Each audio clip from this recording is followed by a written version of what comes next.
All right, can everyone hear me? Yes?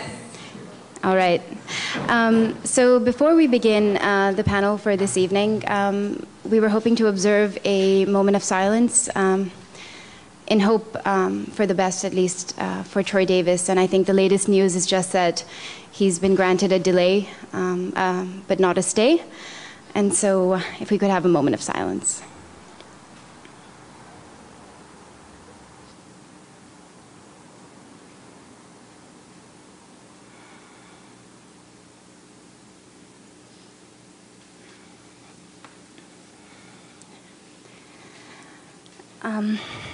All right, thank you. First of all, as I said, welcome to tonight's panel,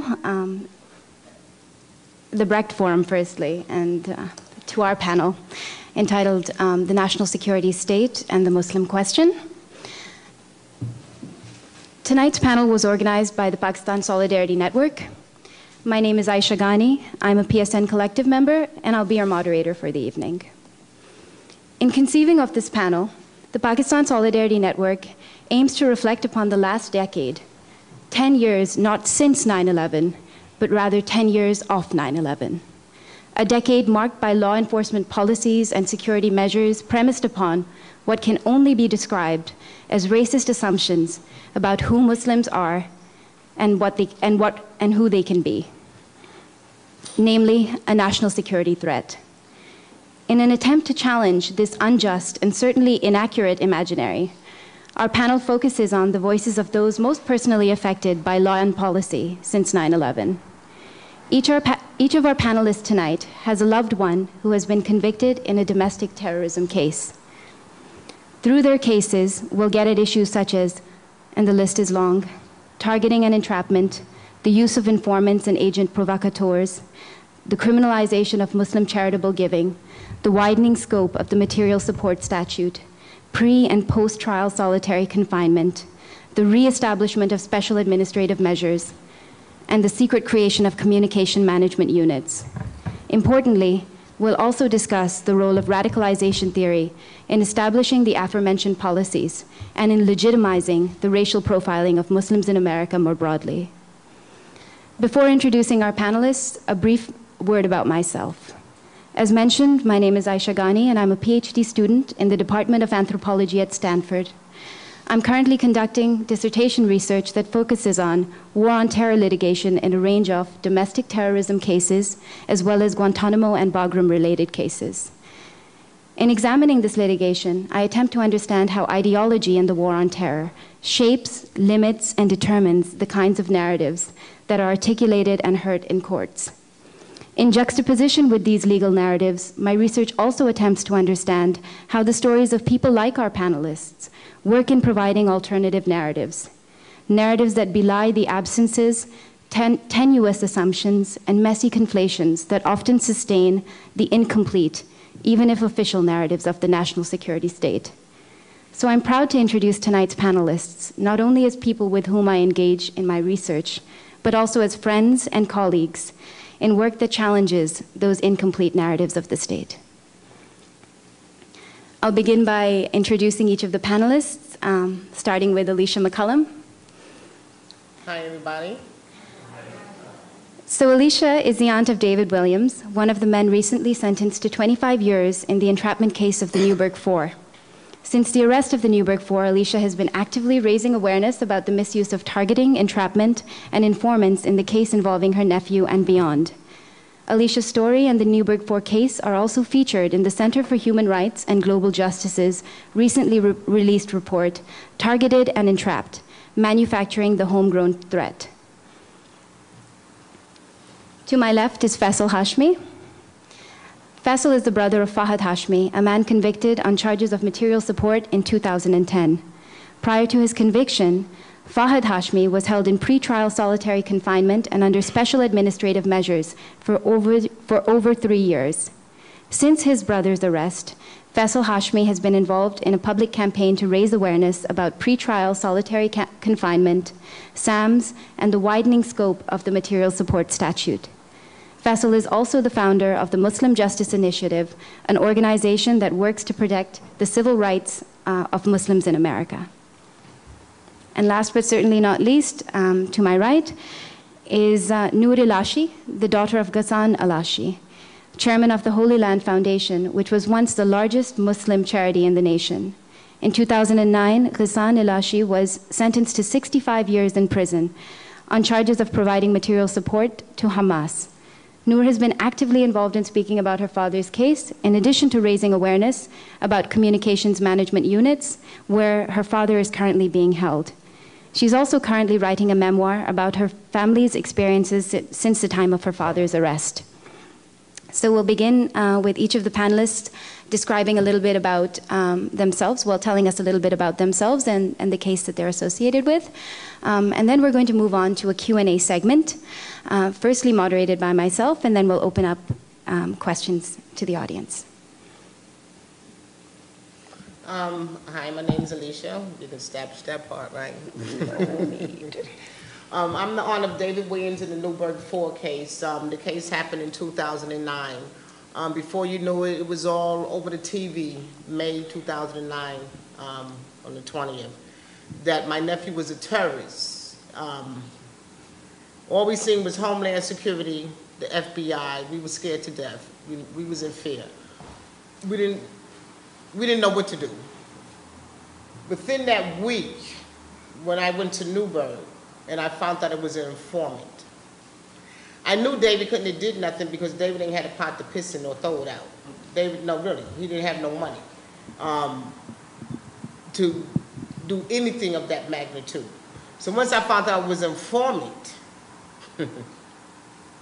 and once I seen within that week that we was all waiting for Homeland Security to come to our house and the FBI, because if you're saying that this person is a threat to the United States, the Homeland Security and the FBI should be at your door and should be interviewing all your family.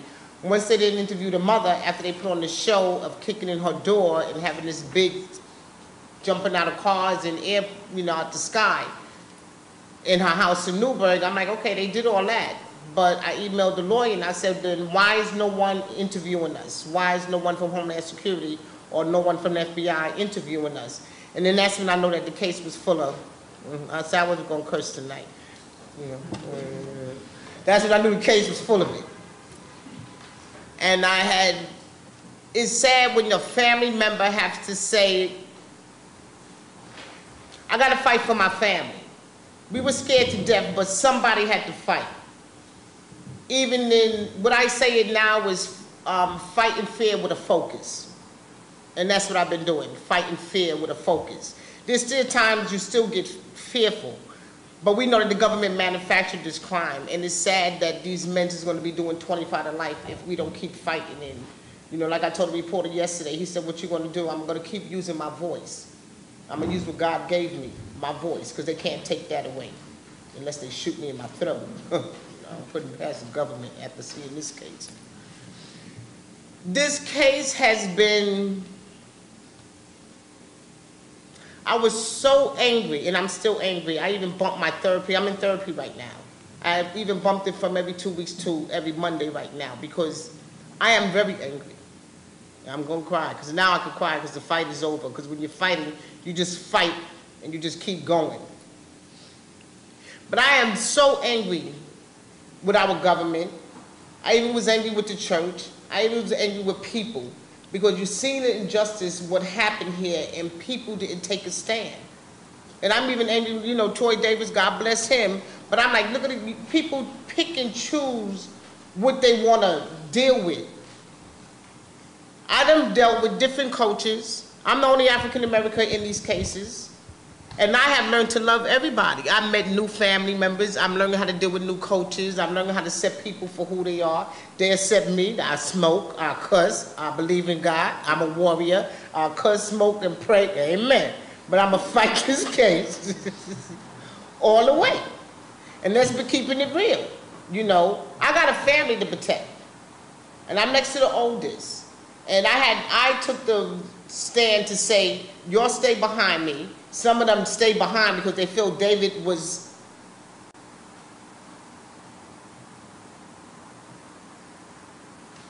some of them didn't even want to be bothered because we still can't. Even now, I'm more angry. I found out on therapy Monday. I'm really angry at David I'm angry that he got himself caught up, even though the government manufactured this crime. I'm even angry that he didn't use common sense. You know, anybody coming in the community bearing gifts, anyone coming in the poor, impoverished community bearing gifts, the red signal should have went off.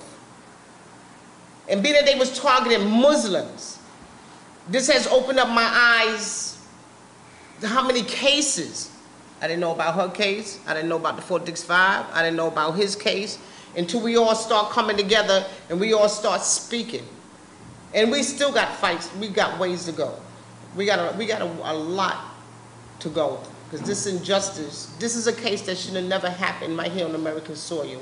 And I feel African-American family should have never been pulled into politics for funding, for political gain.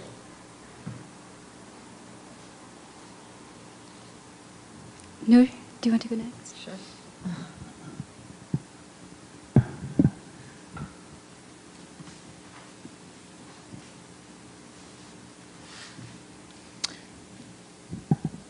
Hopefully this will be not too depressing, but a little entertaining. The 15-minute ride from the hotel to the prison had the kind of view remarkable for its downstate Illinois averageness, an ongoing canvas of flat, dry land spotted with clusters of cattle and capped with a dull November sky. The homes, although visibly occupied, were far apart and possessed a bleak loneliness amplified by the rain. After driving by the CMU's deserted checkpoint, I approached a stop sign. But this wasn't your usual stop sign. This was where Justice Drive met Prison Road. Now, on the previous day, I decided that if I wanted to keep any photo on this trip, it would be this one. I may even print it and mail it to Baba, who during the previous day's visit insisted that the intersection be called Injustice Drive and Prison Road. Seeing no cars in the distance, I decided it wasn't necessary to move the car. "I'm getting out," I said. "Why?" Mother asked. "Because I need to document this." "They can probably see you," she said. "No, they can't." "Don't do it." It's just a picture," I said. Zipping up my jacket and setting my phone on camera mode, I stepped out of the car and heard my 14-year-old brother say, "Let me help you." I captured a few close-ups of the signs and a handful with Sammy leaning against the pole. He took some of me making a confounded face while pointing at the street names.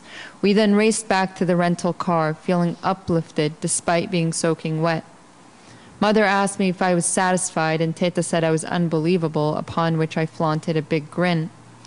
The visitation was scheduled for 10 a.m., which meant we had precisely 17 minutes to park the car, sign in, pass the metal detectors, sprint through the hallway painted with a misplaced bright green stripe, go into the common visitation area, and finally enter the room with a plexiglass barrier. The architecture of the prison facade, with its gray diamond pattern, resembled that of a small abandoned museum. I greeted the man behind the desk with the prominent eyebrows, the same pleasant man who was stationed there the day before, and as I quickly started to fill out the paperwork, I noticed two uniformed figures in my peripheral vision. When I looked up, I found them in front of me, a fat, smirking fellow and an austere, slim female guard. "Ma'am, we were informed that you were taking pictures of our facility," said the smirking fellow, who even with a strict Southern tone came across as jolly. I thought for a moment, and before I could utter a word, Mother interjected, "She's writing a book. She was doing research for her book." My initial response was to stare at Mother with the type of face that begged to ask, "Why would you say that?" But seeing that the two guards were waiting for my answer, I turned to them and said, "I didn't take photos of your facility. I just took pictures of some street signs." "Ma'am, for security reasons, we're going to have to see those photos," said the smirking fellow. "Can we do this afterwards?" I said. "I'd rather not take time away from my father's visitation." "It'll only but take a minute, ma'am," said the smirking fellow. "All right," I said, sighing. "I'll be right back." As I exited the lobby, the slim female guard said, "Actually, we're coming with you." "You want to follow me to the car?" I asked. "Yes," they both replied. My 15-year-old brother Muhammad decided to join us on a whim. Now this was more unexpected than being followed by the picture-pursuing duo. It struck me that both of my brothers had become young men. I was incredibly proud of them. I had, while living with them in Texas, seen their confusion, their outbursts, their threats to run away. But now I was in New York pursuing an MFA and had been away from them for almost a year and a half. Somehow, walking alongside the soccer champion and former skateboarder, my blue-eyed, straight jeans-clad brother Muhammad made me feel less demoralized. For what are siblings than an intolerable but indispensable part of your flesh? As I flipped through the photos one by one, the smirking fellow concluded whether I should keep the image or delete it. At one moment, something in the sky reflected on my phone, producing a subtle glare, so the smirking fellow pulled it away from my hand and said, "I can't really see what's on this machine right now." As I discarded each of the street sign photos, I felt crushed but simultaneously aware that if I didn't comply, today's visitation could be instantly taken away. So I exhibited a face of contentment, even as a slim female guard demanded that I scroll through the thumbnail images one final time, and even though the only pictures they let me keep were the ones of cows I took the day before. On our way back to the prison lobby, the smirking fellow told me that if the man in the tower catches me taking any more photos of their facility, I would be banned from visiting my father for an unspecified amount of time. So that was an excerpt of my book in progress, and I don't want to take too much time because I actually want to answer a lot of the questions during the Q&A. But just to give you a little brief background about my case, or about my father's case, which has become all of our case, I'm going to introduce you really quickly to my father, who, as Aisha said, was the co-founder of the Holy Land Foundation, which ultimately became the largest Muslim charity in the U.S. So 3 months after 9/11, the Bush administration shut down several charities, including the Holy Land Foundation, alongside Kind Hearts and Benevolence and a few other Muslim charities. And the initial accusation was that the HLF was actually the face of Hamas in America. But when the indictment was released in 2004, the accusations had changed. Prosecutors couldn't find a single link between the HLF and Hamas, and after sifting through thousands of documents, they actually, the new argument was that they were giving charity in the form, or they were giving material support in the form of humanitarian aid to Palestinian zakat committees that they were claiming were fronts for Hamas. And Aisha was talking about the vague language of the material support law, and it is this vague language that allowed for the prosecutors to even be able to argue this kind of case. And so one of the most important arguments for us was that these zakat committees, or these distribution centers in Palestine, received money from every major international NGO, not just the HLF, received money from USAID, which is an American government agency, received money from the United Nations, the Red Cross. And so why was it that my father and the other 4 men involved in this case, who were called the Holy Land Five, targeted for giving charity to these zakat committees? That's one of the biggest questions that the defense attorneys posed to the jury and to the judge. So the case, again, began in 2001 when the charity was shut down. In 2007, my father, the first trial took place, and the actual argument was that there was a conspiracy going on, that the Holy Land Foundation conspired to give humanitarian aid to Palestinian families with the intention of secretly winning their hearts and minds and eventually encouraging them to be suicide bombers. That was actually their argument that they made in during the court, or during the first trial. And so the first trial actually lasted 3 months, and after essentially years and years of investigations, like millions of dollars spent on investigating this case. The jury actually deliberated for 19 days and ended basically deadlocked on most counts, which was really good news for us. But because of that reason, the judge declared a mistrial, and so the case was tried the following year. So in 2008, after essentially the same arguments, the jury returned all guilty verdicts to everybody's shock, and my father in 2009 was sentenced to 65 years in prison for basically giving humanitarian aid to Palestinians. So to end on a slightly more positive note, the most recent development in this case is earlier this month, the Fifth Circuit Court of Appeals in New Orleans heard the oral arguments and of this case by the attorneys and the government. And so we are expecting to hear back from the judges who will either reverse the convictions or will rule against us. Perhaps in the next 3 to 6 months, we're expecting to hear from them. But an important thing to note is that my father's attorneys, very brave, group of people, have vowed to take this case all the way to the Supreme Court.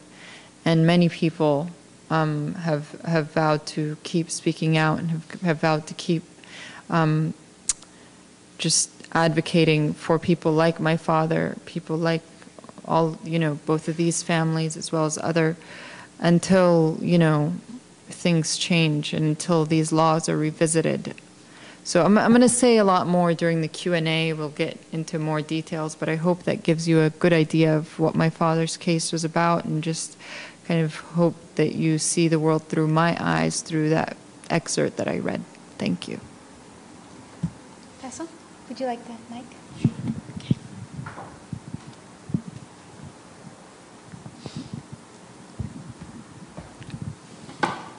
Thanks, Aisha, for inviting me to this panel. I know the people here from the work that we've been doing for so many years. My name is Faisal Hashmi. I am from New York. I'm from Queens, so right across the East River. I was raised here after migrating from Pakistan at the age of 3 with a younger brother. Me and my brother grew up in New York City from 1983 to now. We've been in Queens, New York. So we're local products of the city. And we grew up in this melting pot of Queens and went to high school and junior high school. I went to high school in the Bronx, and he went in Queens, and he eventually went to Stony Brook, and then graduated from Brooklyn College and did a political science degree. So why I'm here is to talk about my brother and the larger impact. My brother graduated with a political science degree in 2003 and went to London Metropolitan University. He left America and went to do a master's in international relations. And in 2004, an acquaintance of his from New York came and stayed with him and left after a couple of weeks. 2 full years later, my brother was arrested. This acquaintance of his from New York had gotten arrested in 2004. And when he had gotten arrested, his name is Junaid Babar, 11 people around the world got arrested. 6 people in London, somebody in Canada, I don't know, people in Pakistan. And he basically pointed the finger at all these people and said he was part of, you name it, like every single plot under the sun. Trying to assassinate the president of Pakistan. He was part of every plot, trying to bomb London. He was arrested in New York because after he left London, he went to Pakistan, and then he came back to New York. In the nature of his arrest, he waived his Miranda immediately. They took him to the Embassy Suites in downtown New York, where he stayed for a week and basically cooperated right away with the government as soon as he was arrested in 2004. My brother didn't get arrested in 2004. 2006, my brother had finished his master's and was at the airport leaving, and he was arrested in London on a warrant from New York, a 4-count warrant, and there were 4 counts of material support. Basically, it was essentially the same thing, 2 counts of conspiracy and 2 counts of material support. 15, 15, 20, 20, a total of 70 years he was facing. The actual nature of the charges were that this person stayed with you 2 years ago, and in his luggage he had socks and ponchos, and after he stayed with you, you knowingly let him stay with you, and after he stayed with you, he went and delivered the socks and ponchos to Al-Qaeda. Not that my brother did it, that he went to meet with Al-Qaeda or anything like that, that this person did it and you knew about it. This person's a cooperating witness, and this was the nature of the charges against my brother. That's it. But he's facing 70 years in jail. So he was held in Belmarsh Prison, which is a famous prison in England. That's where all the IRA guys were held, and it became famous for that. And he was fighting his extradition, and we found out more things about the case. Again, so this, sent our family into a tailspin. It was, we have a huge family in New York. I could say I have 200, 300 relatives in New York. I have 13 first cousins in a 2 blocks radius. I have a huge family, So, and we had a huge community. We were, people that were ingrained in our community, in our mosque, in our, in our neighborhood. We were part of the fabric. And this whole thing came down on us on June 6, 2006, when he was arrested. Brian Williams opens the nightly news with my brother's arrest in England. He opens the nightly news. That's the most important story of the day in the whole wide world. And that was it. And they said, and he, said that my brother was part of a spectacular plot. He misquoted, he got the case wrong completely. And, you don't get, you don't get a chance. There's no chance to make up for it. But that impact that, all these people saw, that this was the nature of my brother's case. In essence, my brother's case was about somebody else staying with him who had, ponchos and socks, that somebody gave to Al-Qaeda, and now that person's a cooperating witness. My brother is facing this time under this material support statute, and it's such a vague statute. Center for Constitutional Rights have been arguing this statute. Basically, if you give nail clippings to a terrorist organization, you've helped them, to the and post 9/11, you've seen, it wasn't really used before 9/11, but post 9/11, you've seen it used strategically towards the Muslim community.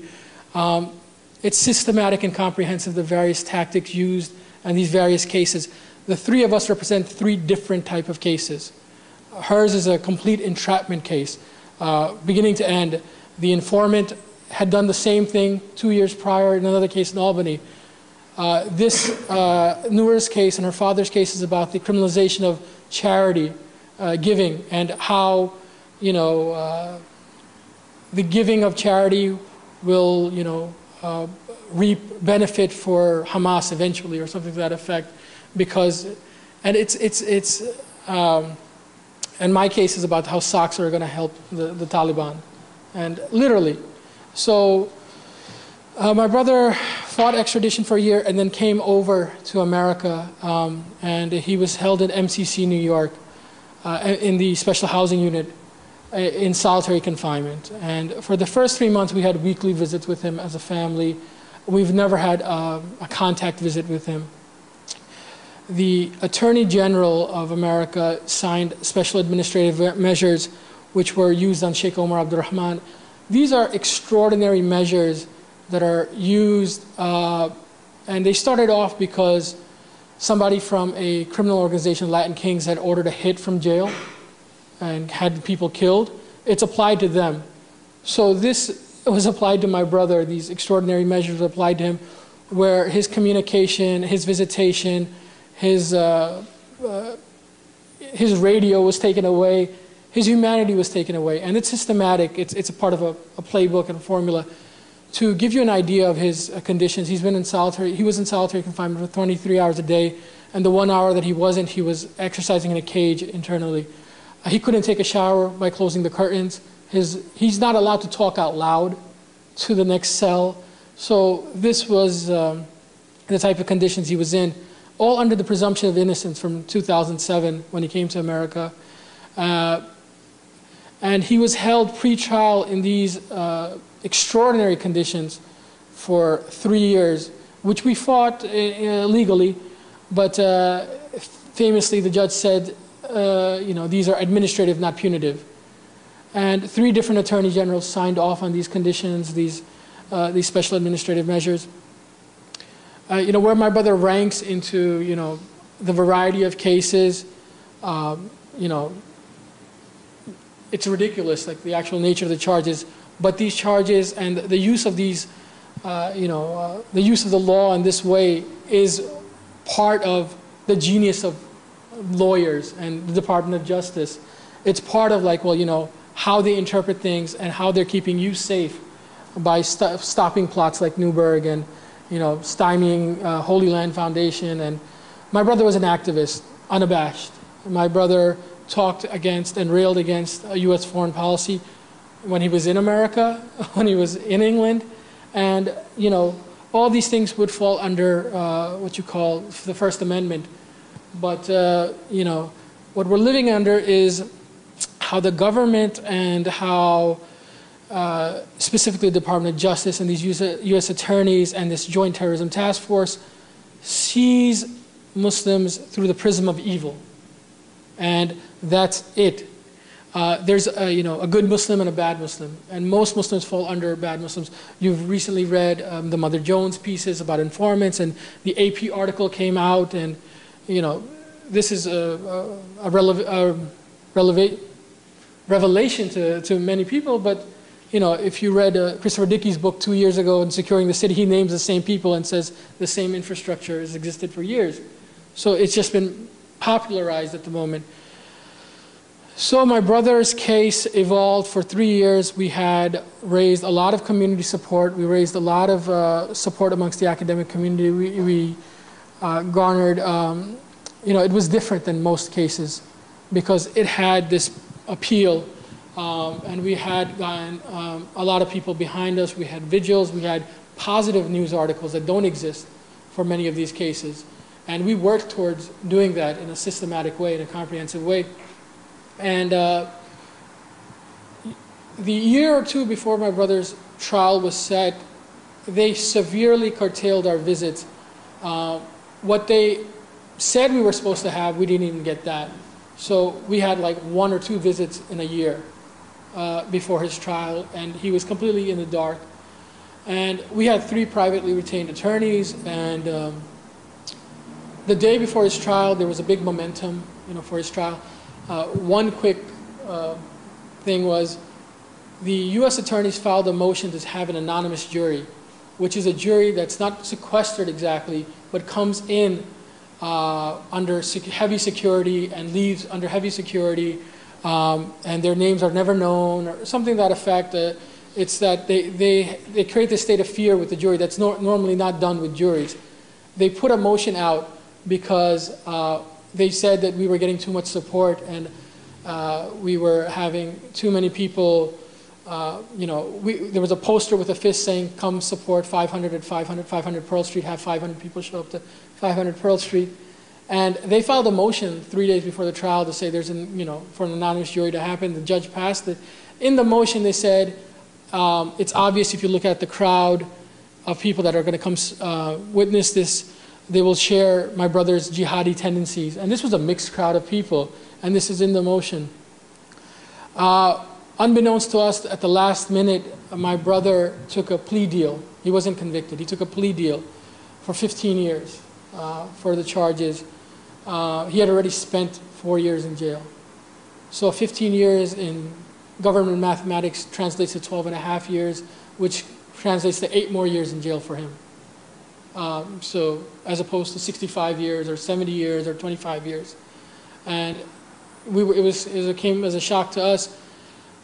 Post his conviction, he's in supermax prison, which is so again, by what he's actually accused of doing, the treatment or what they've leveled against him in terms of his conditions is one of the is one of the absolute worst you can be kept in America. It's the highest level. It's like basically Hannibal Lecter walking in. You know, and for what? For somebody else that had socks in their luggage? That's the nature of my brother's trial. That was the nature of his charges. And this is the nature of America right now. So it's hypocritical, it's vengeful, and it'll stop at nothing to paint this community in a certain way and marginalize it and criminalize it and capitalize on the criminalization and marginalization of this community. So. Thank you very much. So I guess we're going to move on to the Q&A.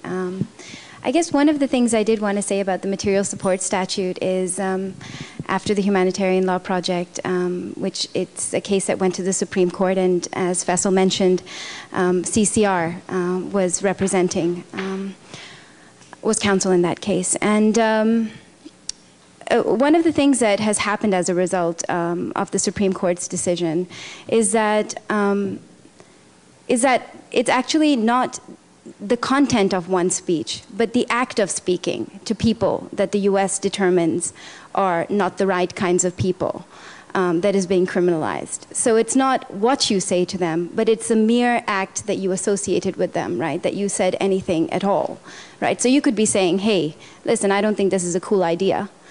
You shouldn't be doing this. And that technically could be used against you. I mean, just to give you an idea of how far-reaching it is, how wide its implications are.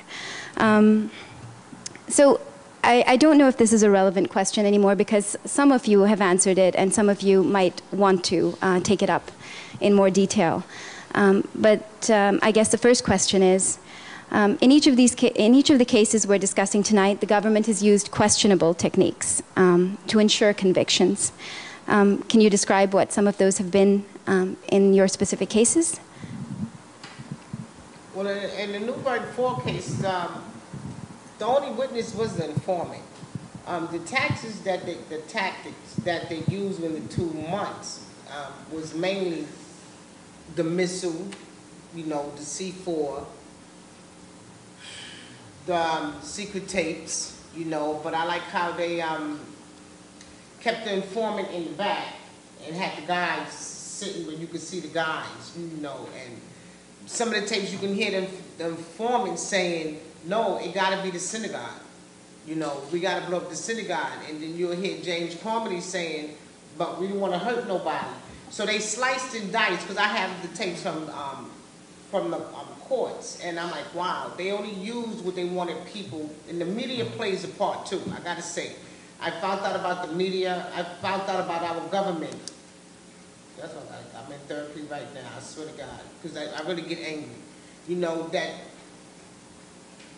people will just accept anything they see on the news without finding out the facts, and that it's so easy for people to get smoke blown up their ass, I'm going to cuss on this one, without people looking or breaking down the facts.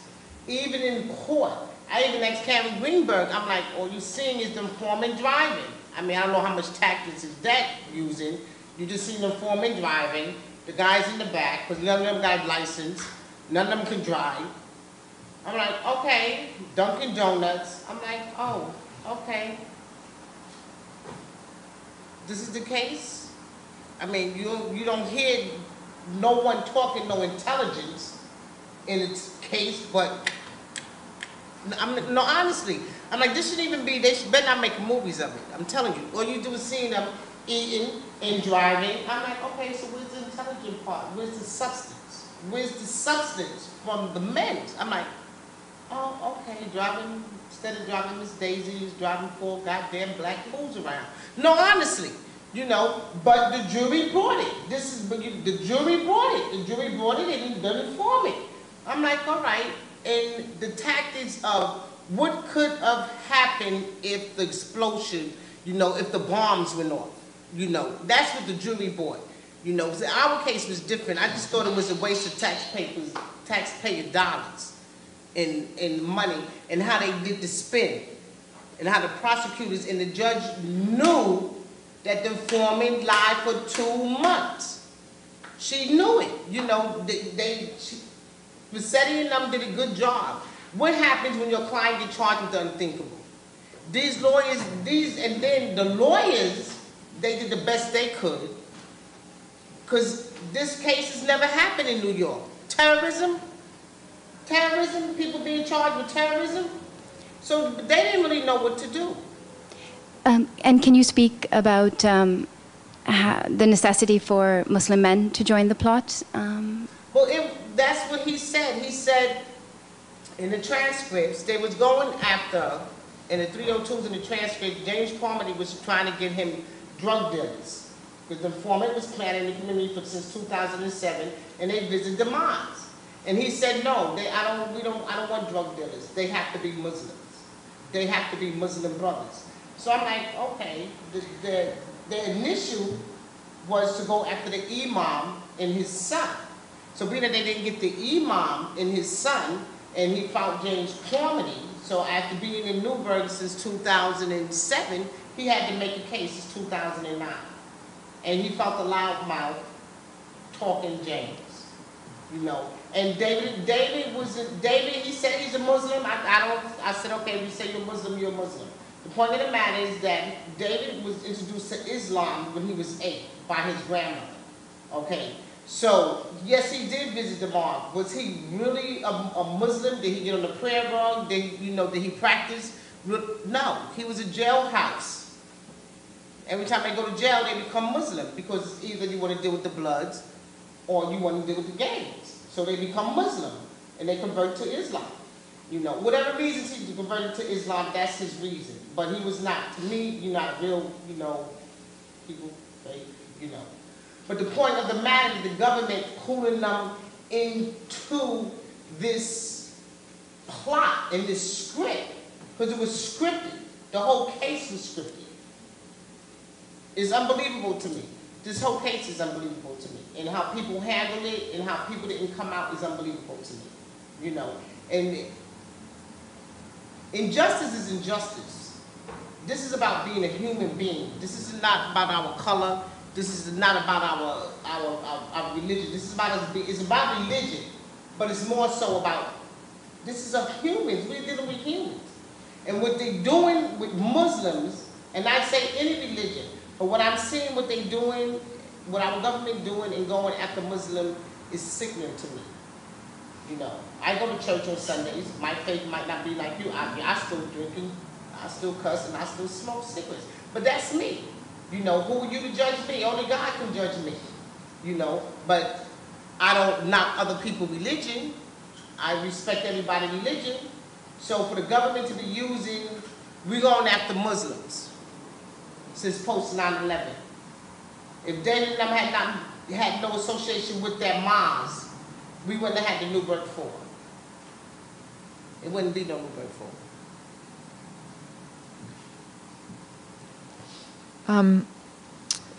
I guess really quickly, there are actually just a plethora of human rights, civil rights, you know, different kind of abuses that the prosecutors used throughout my father's trial. And it's like a long list, but I guess I'll really quickly go through it just so you can all have an idea. During the first and the second trial, there was an Israeli expert witness that testified under basically under a fake name, under a pseudonym. And this was the first time in the history of this country that a expert witness has been allowed to testify without providing his name, because the entire point of a testimony is for the defense attorneys to be able to challenge the credibility of the person on the stand. And so that took place both during the first and the second trial. There was also plenty of hearsay evidence. These were documents that were gathered by Israeli intelligence, by the Mossad, and many of them did not even have signatures or were not even authored, but they were using just these random documents that, you know, stated this or that regarding violence, with no specific author on these documents that were, you know, gathered by an Israeli intelligence agency, or a foreign intelligence agency, that of Israel. There were fear tactics that took place during both the first and the second trial, where the prosecutors used scenes of suicide bombings and scenes of children marching around in like suicide vests, and videos that were literally recorded, you know, on these small, like these really small Arabic television channels, like years after the charity was shut down. But they were saying that this was to give the jury an idea of, you know, just how the HLF was really trying to win the hearts and minds of the population. And so here are these children, and here's this indoctrination that was happening because they were giving them I mean, they really sort of went all around and tried to fabricate this entire case against my father and the other men. Guilt by association. There was a point where an FBI agent, one of the lead agents on the case, he testified that each of the men, including my father, had a relative who was a member of Hamas, and therefore they must be, you know, very supportive of Hamas. And if you know anything about Palestinians, you know, every other person walking on the street is going to be either pro-Hamas or pro-Fatah. And so it's sort of like saying that one of us or one American may have a relative who's Republican or Democratic or communist or whatever, but this was actually used against them in the courtroom like that. That was an entire section, like hours that were spent dissecting each, you know, just basically presenting each defendant, and then how many members of, or how many relatives they had that were members of Hamas. I mean, there were so many things. I'm going to skip some of the stuff just for time's sake, but there was a list of 300 unindicted co-conspirators, which included, that was released alongside this case. And this was literally 300 names of either organizations or individuals, some of whom are dead, which include Ahmed Yassin, some of whom are some of the largest Muslim organizations in this country: CARE, an advocacy group; ISNA, an education organization; NATE, a trust that holds like deeds of mosques and things of that sort. And there was a Dallas resident who was quoted in an ACLU report saying that by listing these groups, it says, I don't want you to have any advocacy, any education, or own anything. And so another thing that took place was during the second trial, they brought in not an informant, but this man named Shorbaji, and he was a man who supposedly was an insider, but was just one of the many fundraisers for the Holy Land Foundation, who was based in Georgia. And he supposedly, you know, said that I spent time with these men, I know these men, I've worked with them, and they have told me that they are supporters of Hamas. And I know that the Holy Land Foundation was the face of Hamas in America.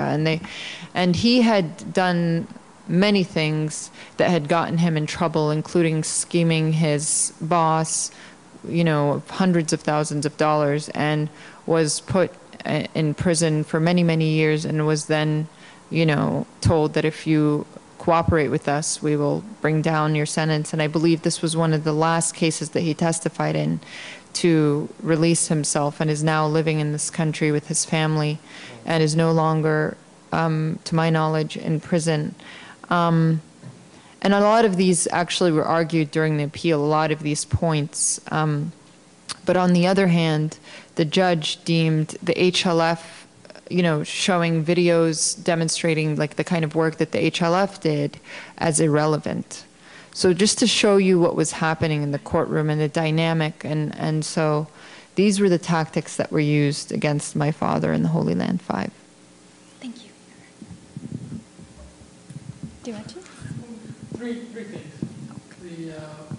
The conditions of confinement were torture for my brother throughout pre-trial under the presumption of innocence in so many ways. 23 hours of solitary confinement, no natural air, all these SAMs.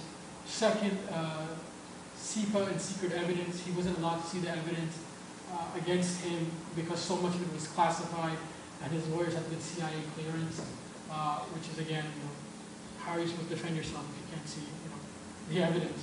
And third, the criminalization of his speech. When he was a student, supposedly it's protected in First Amendment speech, but that doesn't qualify for Muslims because we don't have we don't have those protections, citizen or not. And that is the nature of being Muslim in America. Especially post 9/11, there were a few cases pre 9/11.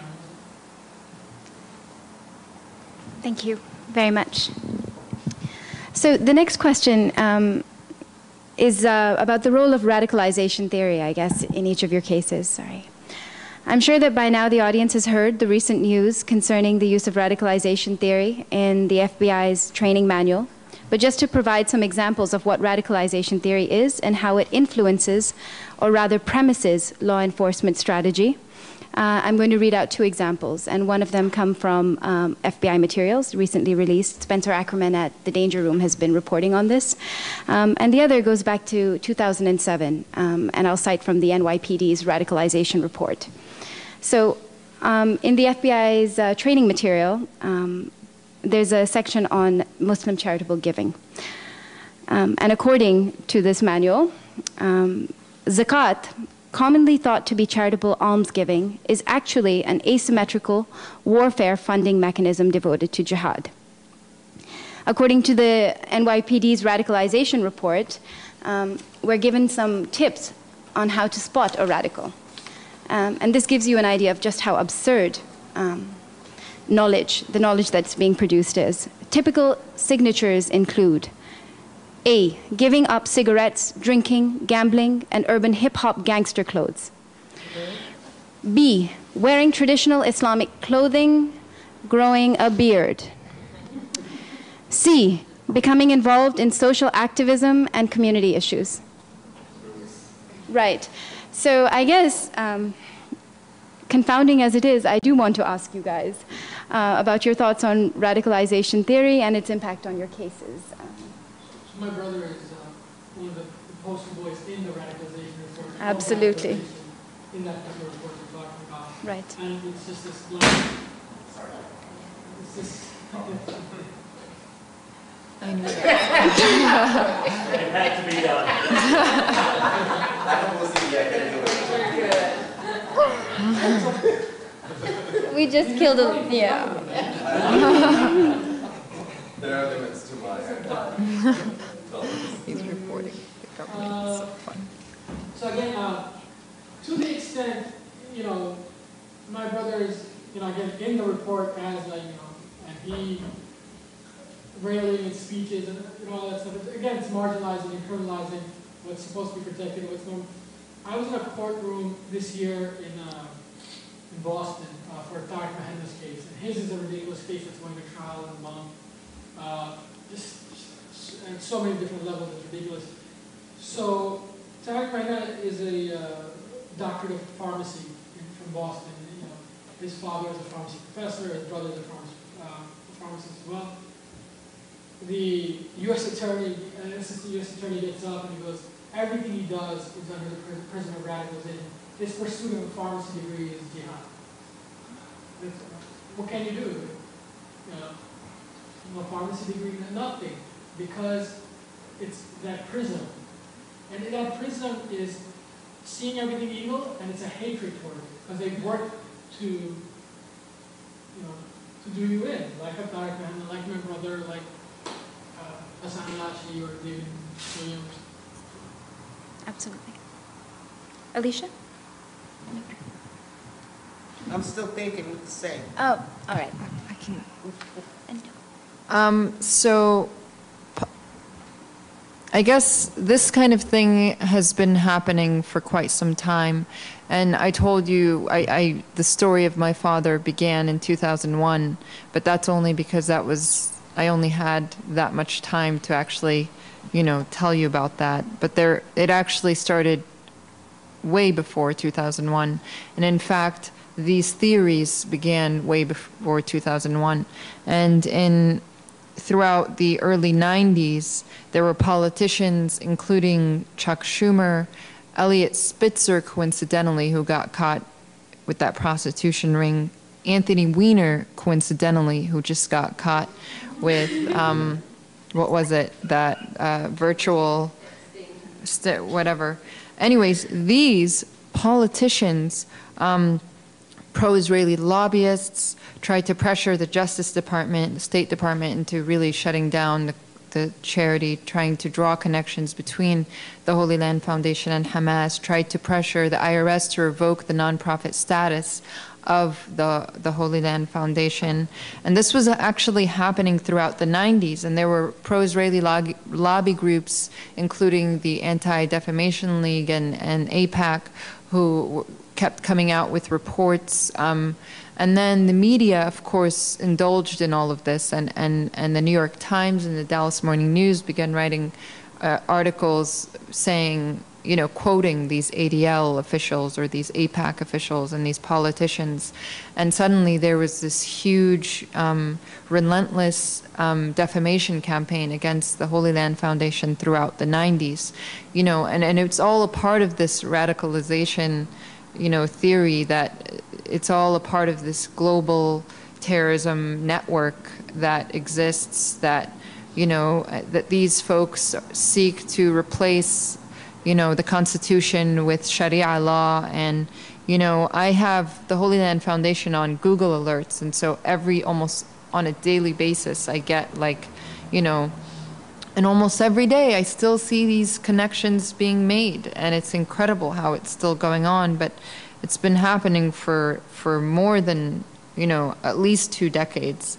And in fact, the material, I guess I could talk about that in a later question or later on, but even the material support statute itself was started it was actually not, it was strengthened by the Patriot Act, but it was actually started in 1996 during the Anti-Terrorism and Death Penalty Act, which ironically was in response to the Oklahoma City bombing, which was a domestic act that was done by a white Christian man.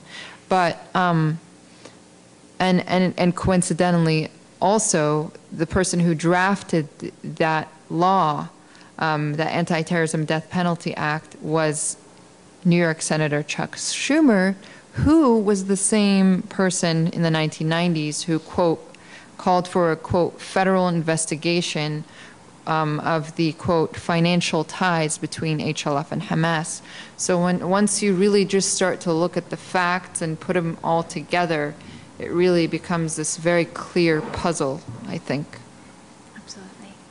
Alicia, would you like to? There's no pressure to answer all questions. No, but this is all like, since this case, this is like all new to me. Right. So like, I just know that this has been going on for years.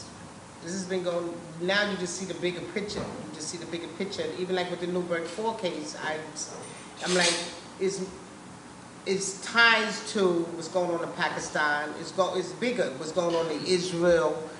So the case is, like I told Dave, the case is bigger than us because this is political. Right. This is all dealing with political and politics. And never in a million years would you think that your family would be pulled in something so big and so deep. And it's deep. It's overwhelming. It really is. I don't trust people. I'm more alert, dealing with people coming around me.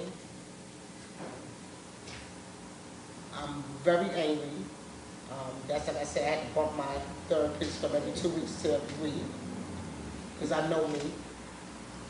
Now that when you was fighting with a focus, now that he's sentenced, it's like, where do I go from here? How do I help them? Because I've been fighting for the Newburgh 4, rallying in front of the courthouse, giving out pamphlets, doing outreach, doing presentations, bringing awareness, and still going to be bringing awareness. But the fight in dealing with people, it's not about who could speak better about a case. It's not about who could articulate it better about a case. This is about us coming together for justice. This is about us fighting for justice, trying to come together as one.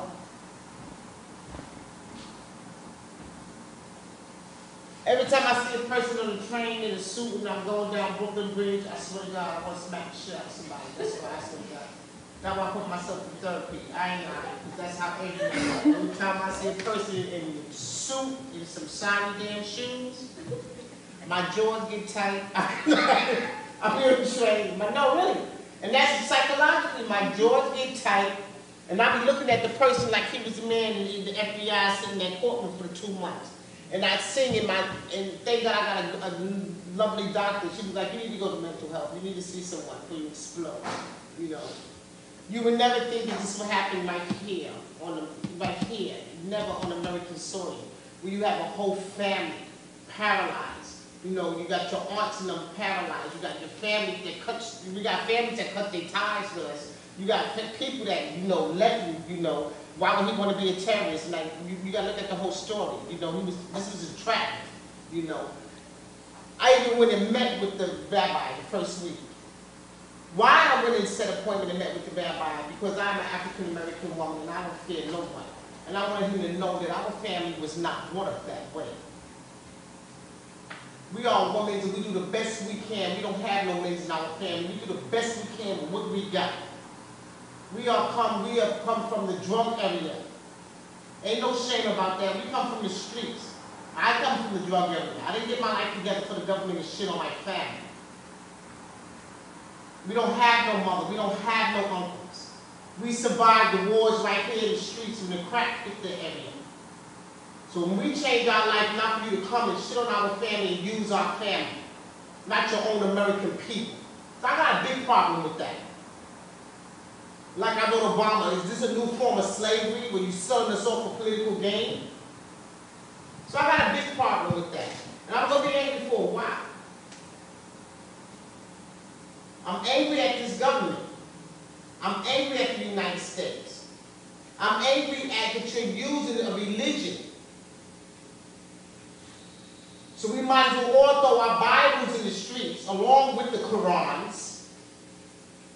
Because there's only one God. I don't care what you call him.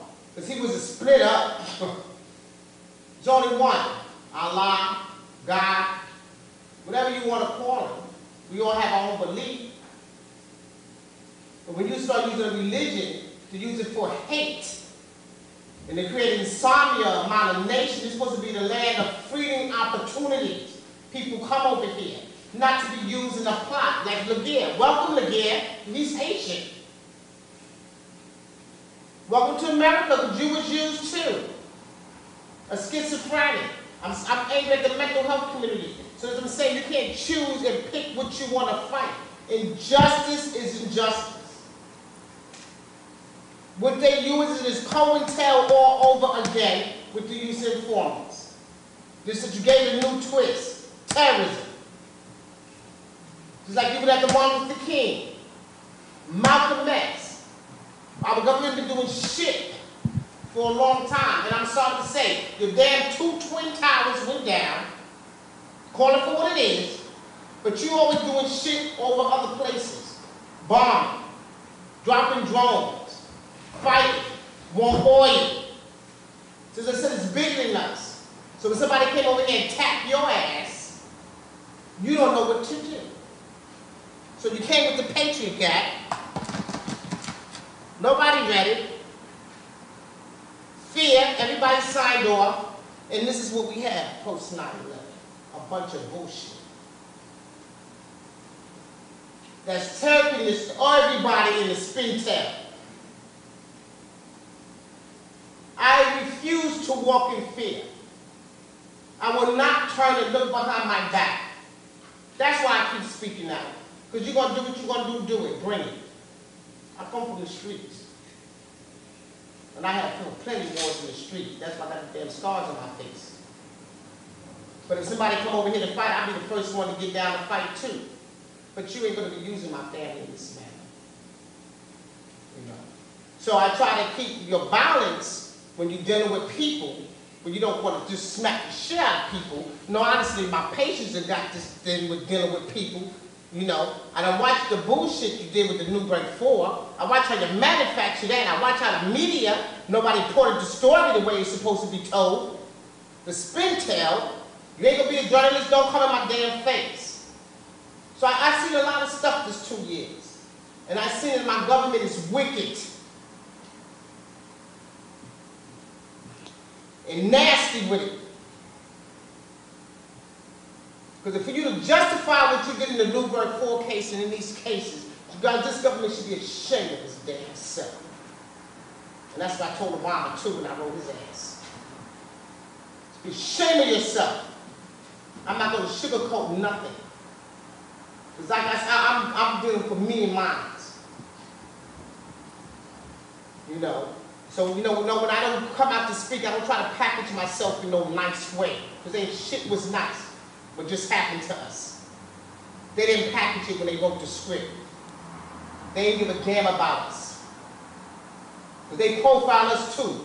When they went after David and them, they said, oh, they, you know, they've been in jail, they ain't nobody. So what I see was going on in this country, I'm like, where's we going as Americans? So it's money, power, and no damn respect. That's what's going on right now. Money, power, and no respect.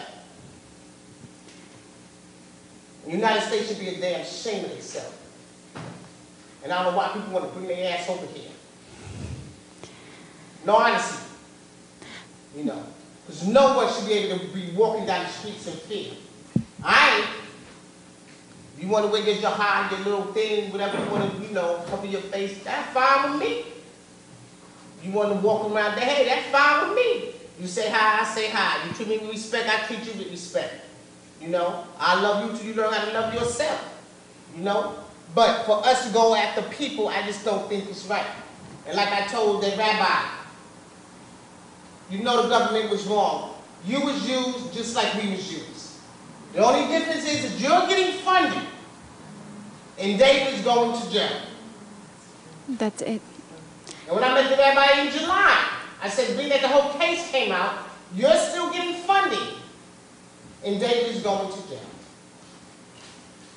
Thank you so much, Alicia. Actually, you touched on a lot of what I asked in the question. These are the ways in which lives change.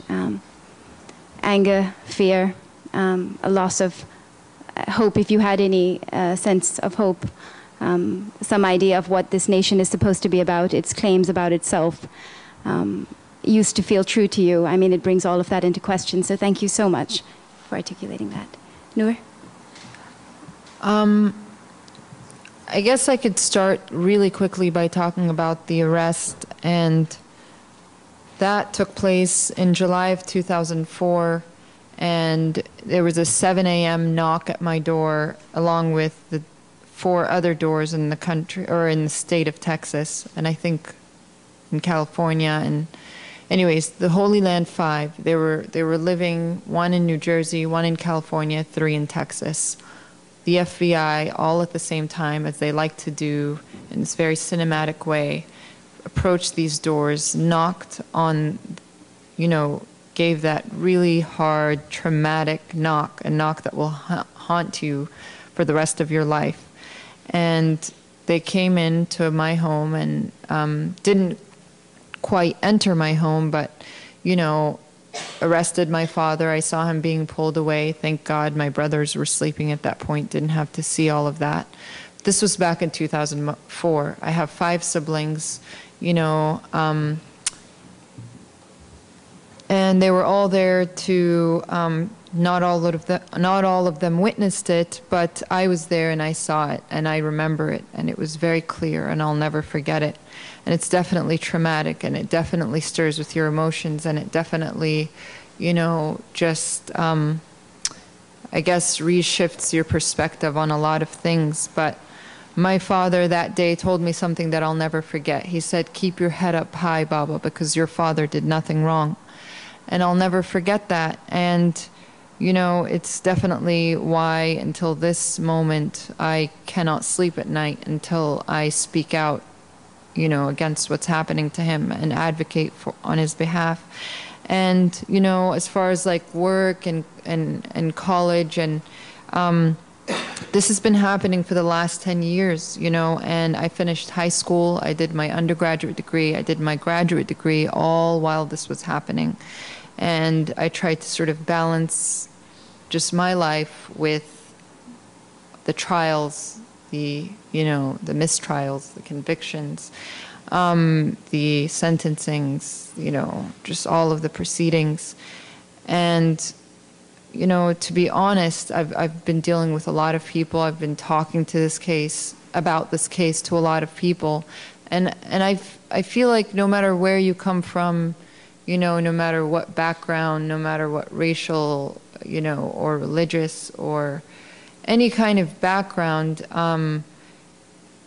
anyone I tell this story to, I feel like is very outraged and is very kind of just completely, I think it inspires outrage in a lot of people. And really that's all that needs to be done, is these kinds of stories need to be really kind of put out there. And I think, you know, the American people, let's forget about the policies now, the American people as a whole, once they do hear these stories, I do believe that they are sympathetic and that they will, like that there will be a kind of outcry. So that's kind of, I guess, a short answer to. Thank you. I got even shorter. We find out who your true friends and family are in adversity, not in good times. So, you know, that played out for us. And we dealt with a lot of fear in our community, and we dealt with a lot of silence and marginalization initially. But then something happened for us that's a bit different. Me and my compatriots and colleagues and friends got together and tried to shift the dynamics and raise the awareness, the understanding, and list the fear. And you know, we were, I think, decently successful with that within our sphere. Are you talking about MJI as well? Because please explain. That was, we started off with something called the Free Fahad campaign, and then we realized, you know, these were issues that were larger than us, and quite frankly, these supposed groups that were supposed to deal with civil liberties amongst the non-Muslim community didn't help. The Muslim civil liberty groups were a joke, so we started our own, and we were able to garner support and make connections and really work on the issues, and have been working on the issues and trying to help other people in similar circumstances ever since. Absolutely.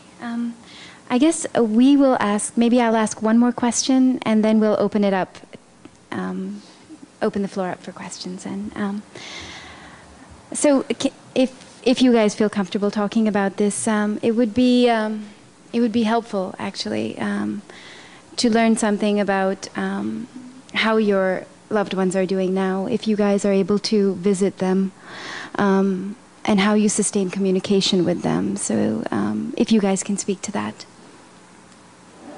Well, David calls, you know, they're getting ready to move him to Kentucky. I found all the information on the internet so I could set the phone up for him. And guess we try to visit him when we can, because I had to go back to work because I got bills to pay. It's hard. I mean,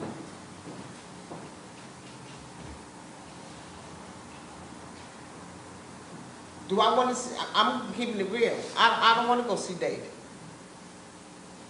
For me, common sense. I know that they went after ex-offenders. I've been fighting hard because what the government did is damn wrong.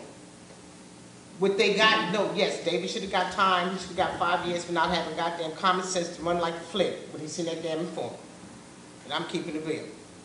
You have ex-offenders that do not use consequential thinking when they come home. And I think that he played a part with greed, with money. So I look at, I've been sitting on my head, I done had 2 years since 2009 go over everything. So I'm very objective. Money plays a part in our community, which is sad. They all are ex-offenders, and my thing is, you wasted all that money and that resource. You could open up a damn job training site in that community for ex-offenders and put a solid foundation to help them. You could open up something for Laguerre, for mental health. Where's his re-entry plan? So I got a big problem with that piece. But I look at the part that these young men play for greed. You should not been sitting around. When I look at this, I get up really upset. What the hell you sitting around C4? You ain't never been in the damn service. You'd have blew your own damn ass up. No, really. There's plenty of times in court I wanted to take off my boot and go over there and boot his ass. So you don't I ain't see? going to see David right now. I will go see, not right now, because I'm upset with him because you didn't look at the consequences when you were sitting with this informant. You didn't look at what would happen to your family if you would have got caught, which you did, because it was set up by the government. You know, you didn't think that your family would have to set up and fight the whole world because this was introduced to the whole world, the Newburgh 4. You didn't think that somebody in your family would have to stand up and fight your government and stand up and fight for you. So that's why I said I'm in therapy now. Yeah. Thank you, Alicia. So my father's being housed in a communications management unit, which Aisha mentioned earlier. And these have been referred to by, for example, NPR as Guantanamo North. And there are 2 of them in the country, one in Marion, Illinois, which is the very southern tip of Illinois, and one in Terre Haute, Indiana. And these 2 prisons were opened during the Bush administration, and they are called communications management units, as you may guess, are aimed at really managing the communications of their inmates. And by that, they really mean restricting communications between the inmates and their families, the inmates and their attorneys, the inmates and the media, and really kind of basically the consequence of that and the way that it affects us and other families in there is that we only hear from my father. While he used to get 300 minutes a month, we only get 2 15-minute phone calls every week. And because I have a sister who lives in Maine and I live in New York and then my family lives in Texas, I only get to hear from him once every 2 weeks during a 15-minute live monitored, previously scheduled phone call. So that's as far as phone calls go. And then as far as visitations go, we have to see him behind a plexiglass wall. And so while the rest of the inmates all over the country, many of the inmates get to, you know, have contact visits, which means they get to sit down and, you know, be able to hug their loved ones and, you know, embrace them and lay their heads on their shoulders and etc. We are unable to do that. So the last time we visited my father was in July, and it was very difficult because you have all of these really large issues that you want to discuss, and you basically have 2 days during the month to visit. That's what they give us, is 2 days, and each day is 4 hours, and then in addition to that, you have a plexiglass wall. You're an inch apart from your loved one, and you're unable to you're so close. And so it's really very painful in that way and very, as the Center for Constitutional Rights has put it, just cruel and unusual punishment. Thank you. My brother is in Supermax prison, which is, CMUs on steroids. They're, his visitation is it's in Colorado. 15-minute phone calls. We've had 5 in a year and a half, something like that. So, in terms of what it is, what he's under, my parents have visited Colorado. I had more visits with him this year in Colorado than they had a year and a half before his trial. So that's twice. That's incredible. Do you want to kind of explain anything about how SAMS restricts really talking about? I mean, because the question I asked was about visitation, and it's not actually something that you can talk about because part of what SAMS do. We're not allowed to talk about anything, any communication that it's a Lynn Stewart kind of gag rule, like, she talked about what the sheikh said or done something, and 2 years later, Ashcroft went on David Letterman and said he arrested Lynn Stewart. Right. She said something. It's the same thing. It puts this fear in the lawyers, the family, not just everybody, that you cannot communicate, how this person's feeling or thinking or any communication with the outside world because it's so dangerous. Allegedly so dangerous. Right. As opposed to the guy that killed George Tiller, the abortion doctor in Missouri or something like that, and the next day he's giving an interview. So just in comparison, nothing. It's the systematic dehumanization of a person. It's their thoughts. Nothing. People can't send him letters. They're not allowed to. You're not allowed to talk out loud. You're not allowed to move certain ways within your own cell. That's part of the SAMS. Like, they can deem that you're moving in ways that aggressive, things not your own cell. So Guantanamo's a lot better, quite frankly. Right? It is a lot better. I'd rather have my brother in Guantanamo than here. From early on, that's what we thought. This is just the nature of it right now. They pick and choose who they're going to subject this to and examine that. And actually, the opinion that you've just shared about Guantanamo being better is actually something that Guantanamo lawyers themselves sometimes say. So when there was a question about bringing Guantanamo detainees to the United States to stand trial in federal courts, many of us were trying to make the point federal courts are not better, and Guantanamo lawyers were saying the same. It's like really literally asking your client to jump out of the fry pan and into the fire. That, conditions like the ones that Faisal has described or that Noor have described, and it sounds like, Alicia, in your case, if you would want to, you could visit him, but that... If I want to, I can go visit him. I visit him to, All right. choose not to. All right, so they're all very different conditions of confinement. Yeah, absolutely.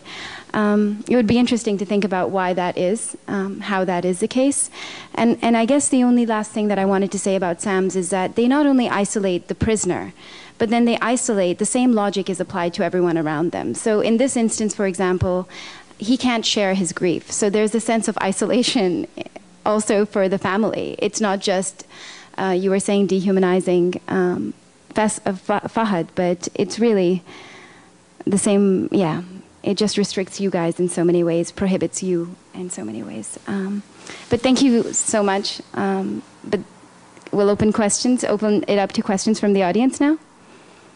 Yes, please. I was wondering what you might find inspiring or frustrating about working with groups in coalition, and knowing what you do now about that, what would you change about your approach, and what would you change about the people you're working with? Right. Who's that for? Building momentum has been hard. The first year, was out there by myself, spoken Westchester County and at Westpac, and little by little people come on and people want you to do things their way, and some of it became a headache, it became stressful. You start something and then you have this much time, space, in it. People mean well. People, you know, want to help. We just started like, well, how many groups for the Newburgh? 4 or 5? You know, started 5 groups, and then it's like really nobody on them. It's frustrating. So.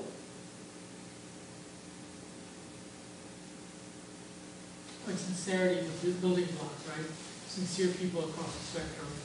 And, that's what gives you hope. Yeah, I mean, I've talked to a lot of people about this case, and I do understand that a lot of people sympathize and a lot of people support, even if it's just like through their emotions and just like solidarity. But only about 2% or even less have actually, I feel like, have done something about it. And so I always encourage people to at least not stop here and continue to talk about what you've heard today.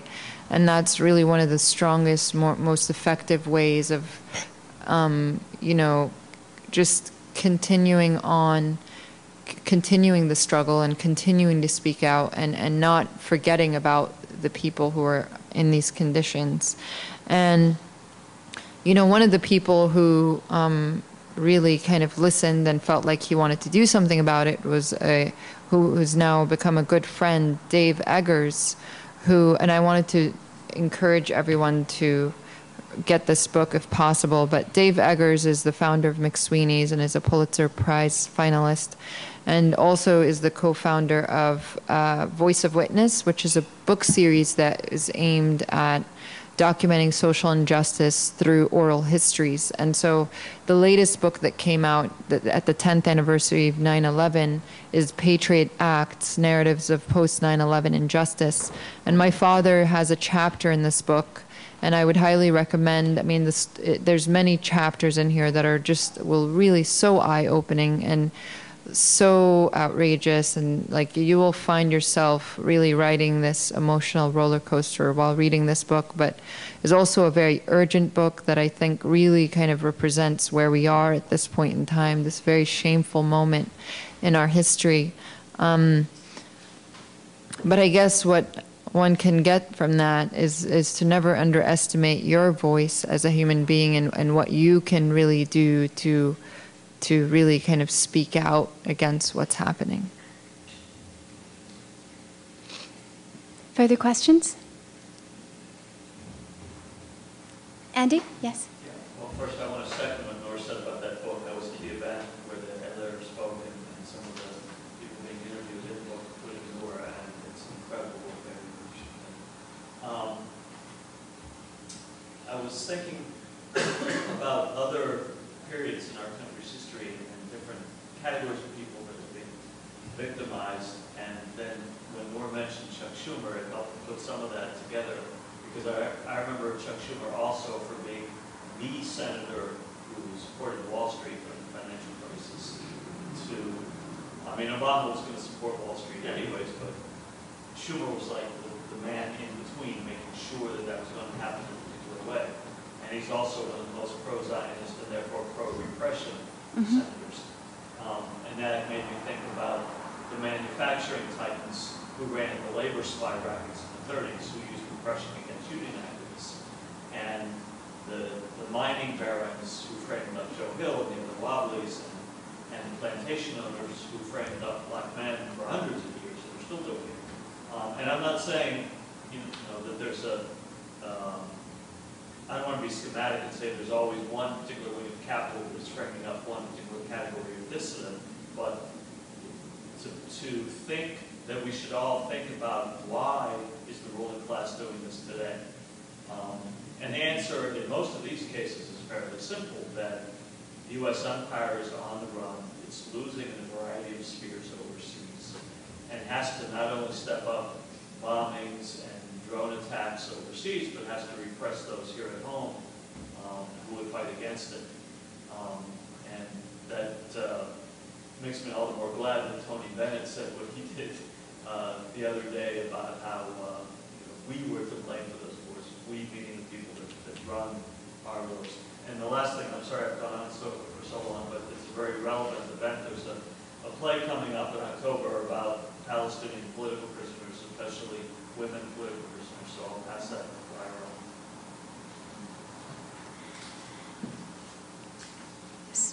Yes, Sadia?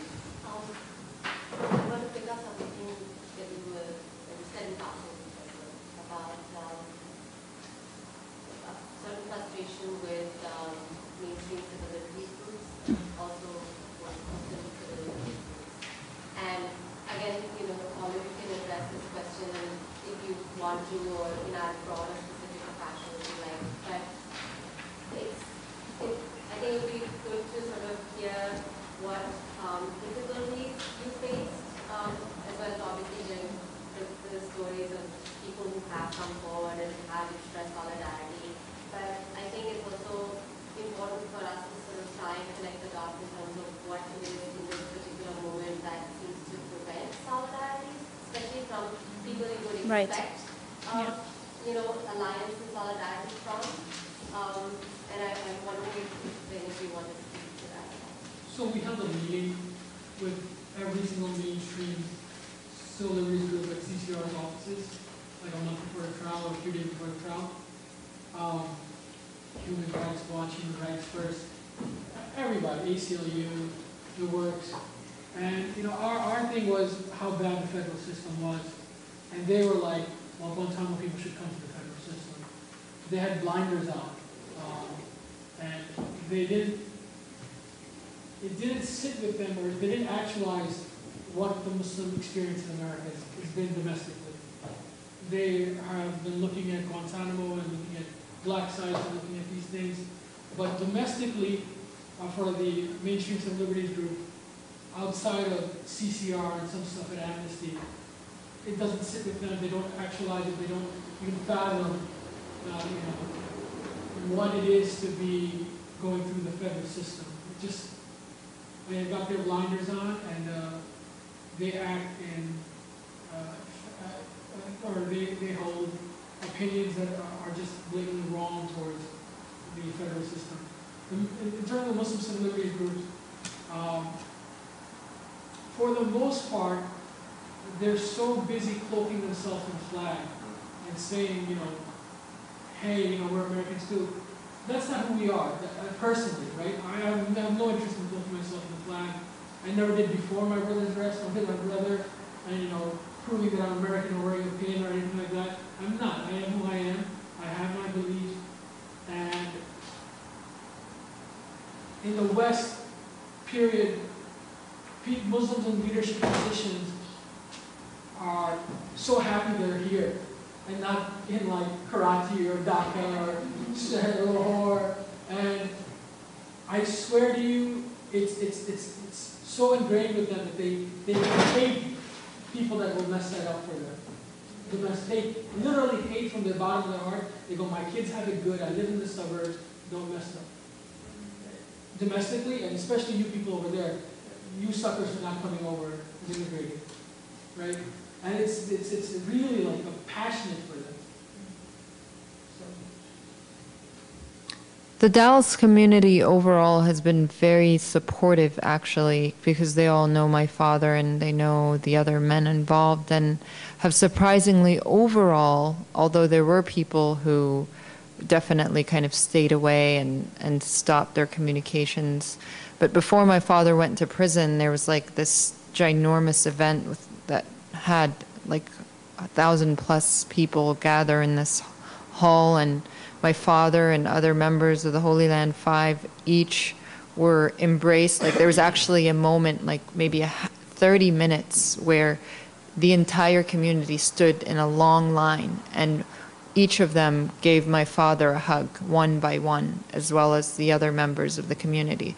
Just to kind of give you an example of the community that we came from, which actually was mostly a Muslim community, but also was made up of various religious and ethnic backgrounds, because my father was very kind of supportive in many different struggles, the immigration struggle, the, you know, just the black civil rights struggle, just many different struggles, and that was very apparent when you looked at the communities that came in support of them. Again, it doesn't mean that on a personal level I haven't been affected by people who've you know, not wanted to speak with me over the phone because they know that I may be tapped, or people who ask that I erase their picture off of my laptop, or you know, which has definitely happened, but it's a rarity.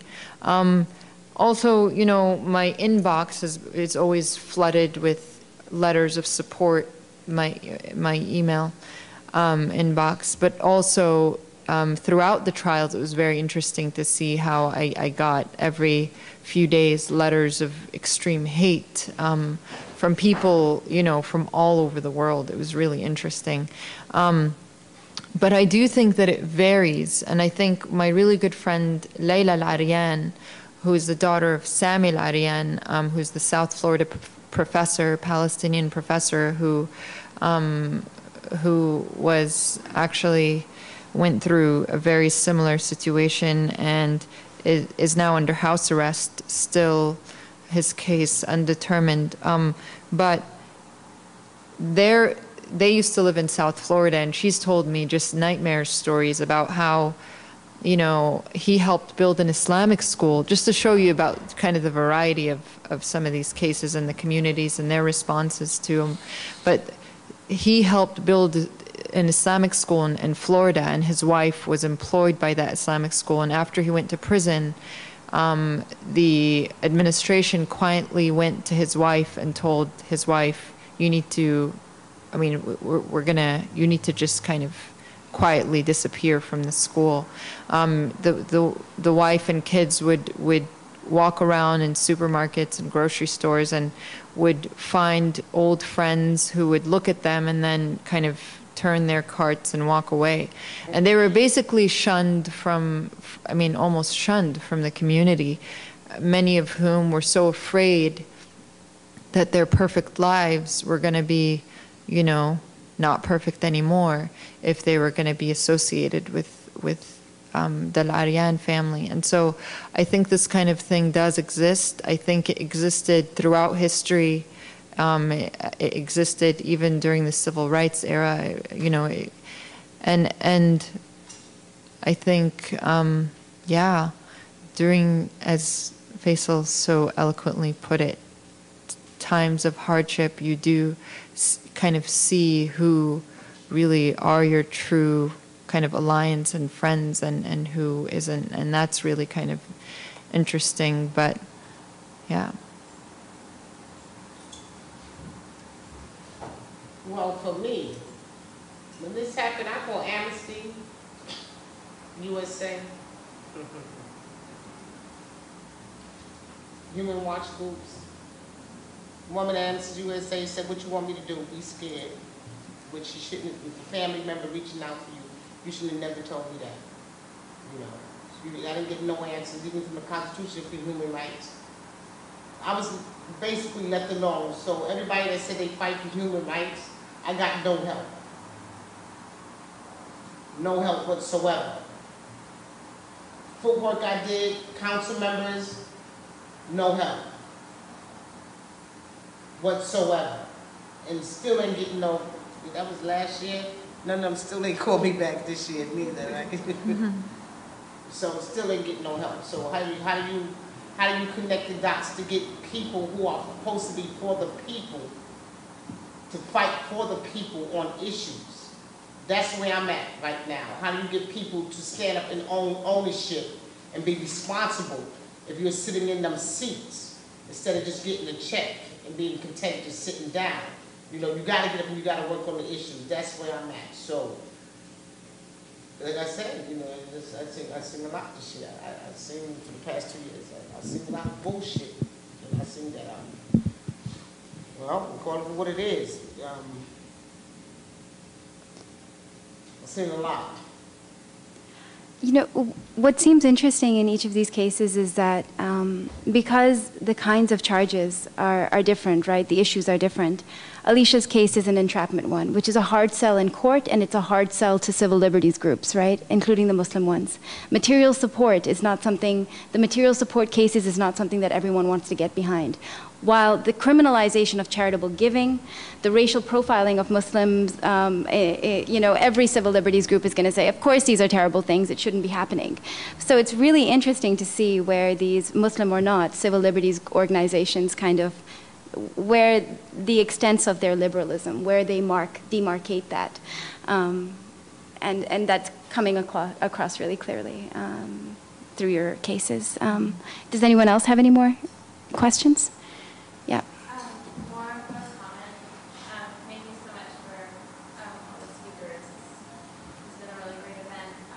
I'm with the Committee to Stop FBI Repression, and so I just wanted to say that that group stands in solidarity with all of these, with all of you and the people affected by these sorts of cases.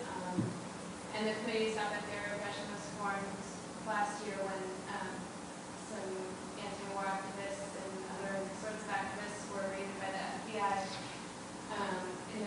mostly in the Midwest, and were given subpoenas and told to show up at the grand jury. And so, I mean, those are mainly anti-war activists, and I see a really big relationship between, you know, people working against the war and then the government also targeting Muslim people and trying to put a local face on, you know, who our enemy is supposed to be in other parts of the world to justify the wars. And these things are very related. So, yeah, I just want to say that. Do you know Tom Burke? Yeah. He's a good friend. Oh. Yeah, I mean, that organization has been one of the kind of few brave organizations, I think, that have been very supportive of a lot of these cases. But that did remind me of something that I wanted to say, which is the fact that I think what happened to these activists is a clear example that a lot of these policies are actually, yes, very much target the Muslim community and the Middle Eastern community and et cetera, but they also, I think, at this point are demonstrating that anybody is at risk, any kind of, you know, citizen of this country is at risk of being prosecuted, and especially the material support law because of the vagueness of the language. You know, it's been argued that a former president of the United States, President Jimmy Carter himself, because he oversaw the Lebanese elections with Hezbollah, which is a designated terrorist organization, being one of the parties, is at risk of being prosecuted for material support, as well as some of the major newspapers here in this country, the New York Times, the LA Times, for publishing op-eds by members of designated terrorist organizations. So it's just to kind of show you that, I mean, really some of the most prominent organizations and companies here in this country, as well as any individual, can be prosecuted. Anybody is at risk. And as demonstrated by these three cases, all it takes is kind of a semi-brilliant mind, group of minds to really kind of fabricate a case. And it doesn't really take so much brilliance, I have to say, because, you know, I mean, the justice system is a very interesting thing. And to lay all of this very complex, all of these laws, all of these issues in front of 12 kind of layman American people. You know, in my case, it was in Texas. It was in my father's case, it was in Dallas, Texas, one of the most difficult, you know, groups of people to sell to. I mean, very conservative mindset. Although the first time around, the jury did not buy it. But just to give you an idea, these are very complex issues.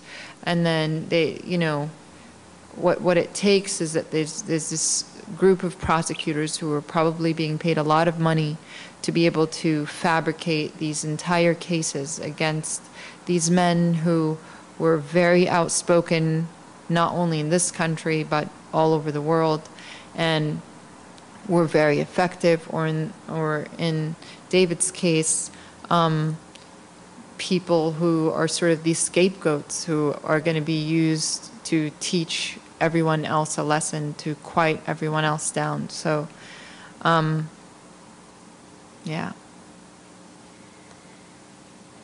One more? Yeah, Quick, absolutely.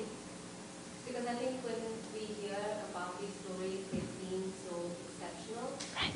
Yeah. And it seems like, this is, as messed up as it is, these are these high profile cases. And that's it. I just wondered if any of you or all of you want to talk about actually how your cases are just the tip of the iceberg, in terms of how many young men have been swept up into dragnet and God understands, and not necessarily just about child proceedings, but just in terms of what your father's case kind of shows about a broader sort of structure.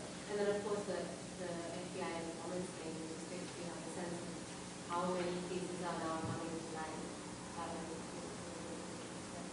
I think there's 500-600 prosecutions throughout America.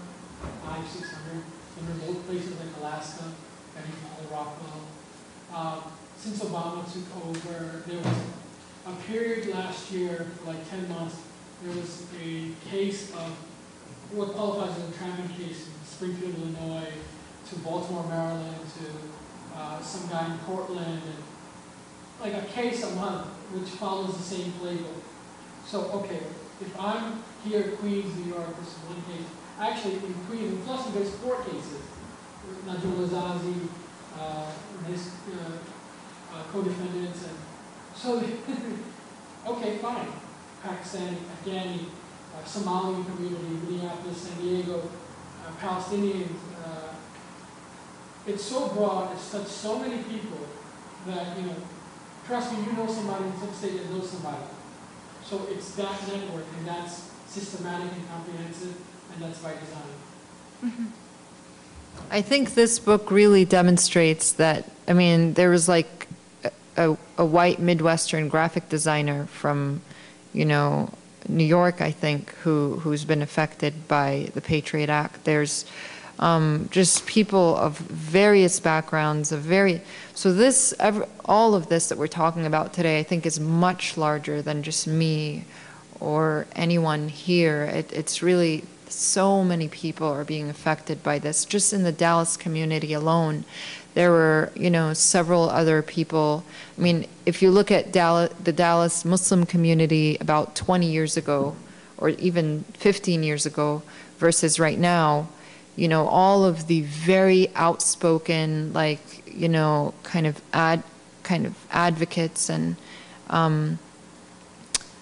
activists in that community have either been convicted and imprisoned, deported, or left the country because they were hearing that they're probably next. And so, in that case, and that's just Dallas. Imagine every other major city or even smaller cities, what's happened there.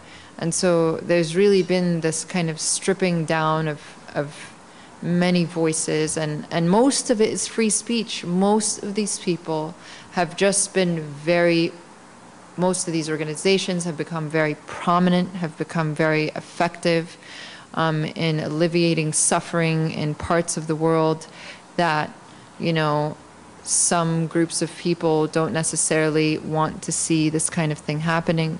And so I do think that a lot, this is just a small segment of a very large group of people who've been impacted by all of this. What happened with the Newburgh 4 case, I like what Judge McMahon said, the advocacy that was around the Newburgh 4 case, the FBI will look how they do entrapment. So since the advocacy Yes. that we have put in and bust out behind doing, you don't see like every week on the news it was like, oh, somebody was trying to go on 42nd Street. So you don't see that no more because like every week somebody was trying to bomb us. No, really. Every week somebody was like, okay, but see now you're like, okay, is that real or not? Because we know they manufactured the crime. So after the Newburgh 4 case, you did see that that has dwindled. How they, like the judge said, the advocacy that was around, because we was outside, 8 o'clock in the morning, 500 Pearl Street. You know, I was outside screaming with my banners, and I wanted her to see me when she walked by, you know. And that's how we got the government misconduct, which really didn't do anything. But I like, and then the transcripts, I like how she put the 5, 6, 7 page on informant perjury. So my thing is right now, so if you know this, why nobody's doing anything about it? You know, so we know the perjury, we know they was lying, we know that this is injustice. Why is you still trying these men? So the justice system is just all screwed up.